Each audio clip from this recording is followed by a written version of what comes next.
Nous avons tous un idéal. Une personne idéale avec qui passer le reste de sa vie, une maison idéale, un travail idéal, et même peut-être une destination idéale pour les prochaines vacances.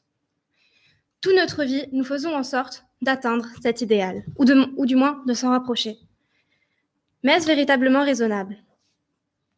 L'idéal, selon moi, c'est tous ces petits objectifs qu'on se fixe, qu'on souhaite atteindre pour atteindre le bonheur. Réaliser tous ces idéaux, ça devrait vouloir dire être heureux.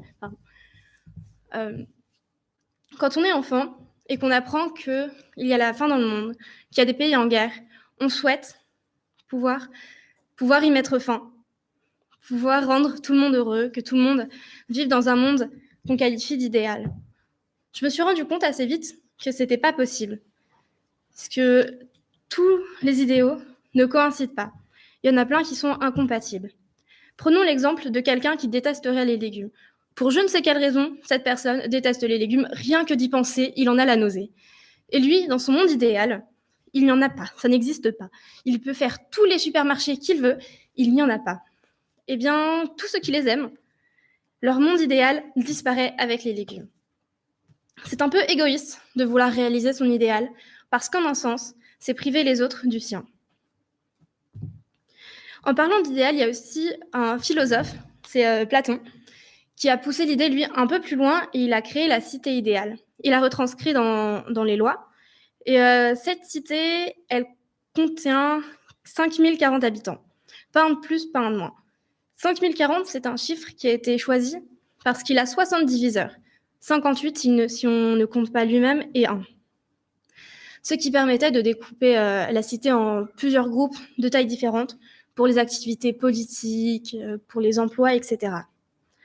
Le petit problème, c'est que pour qu'elle soit idéale au sens où Platon l'entendait, il faut que des mariages soient arrangés à un certain âge. Un homme ou une femme qui ne serait pas marié, passé ses 26 ans, il me semble, recevrait une amende. S'il y a trop de naissances, certains enfants sont tués. Et quand il y a trop de monde, on envoie les personnes les plus âgées en exil dans le désert. Ils ne survivent pas longtemps, bien évidemment. Mais cet idéal, qui est très extrême, c'est pas mon idéal. Et je pourrais dire que mon idéal, c'est faire de la maladie, de la pauvreté et des injustices des choses du passé. Mais ça serait mentir. Pas que je ne souhaite pas ces choses-là, bien évidemment. Comme tout le monde, en soi, je les souhaite. Mais je ne peux rien y faire, ou du moins, je ne peux pas tout changer.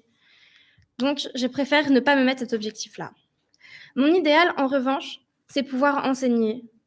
C'est voyager, c'est partir en humanitaire, justement pour aider tout ce que je ne peux pas changer. C'est apprendre 8 langues. C'est continuer à apprendre, toujours apprendre. Je ne veux pas me coucher un soir et me dire « Tiens, aujourd'hui, je sais autant de choses que ce matin. » Je veux apprendre en continu. Je veux être entourée de gens qui me ressemblent et des gens qui ne me ressemblent pas. Je veux me faire des amis dans les 4 coins du monde, de cultures différentes, qui ont eu une enfance différente, une éducation différente, qui ont eu des amis différents.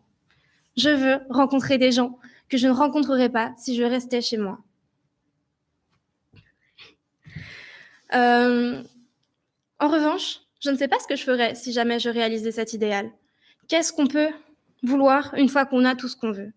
Qu'est-ce qu'on fait ? Est-ce que ce temps est un temps perdu ? Est-ce qu'après, on ne se lève plus le matin ? Est-ce qu'on ne prend plus soin de soi ? Est-ce qu'on ne travaille plus ?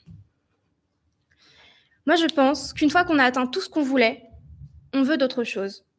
Une fois que j'aurai appris les 8 langues que je veux apprendre, j'en voudrais sûrement 2 de plus. Et c'est bien en un sens, puisque j'en apprendrai jamais 10 tant que je n'en ai pas appris 8. Je n'apprendrai pas de nouvelles choses tant que j'en ai pas appris d'anciennes. Il faut toujours vouloir remplir ses objectifs pour en avoir de nouveaux. Remplir ses objectifs pour les remplir, ça n'a aucun sens. Puisque, en soi, c'est une perte de temps. Qu'est-ce qu'on fait après ? Est-ce que la vie n'est pas finie ? Donc, selon moi, il faut remplir ses objectifs, oui, mais il ne faut pas forcément atteindre son monde idéal. Puisque c'est comme je l'ai dit, une perte de temps.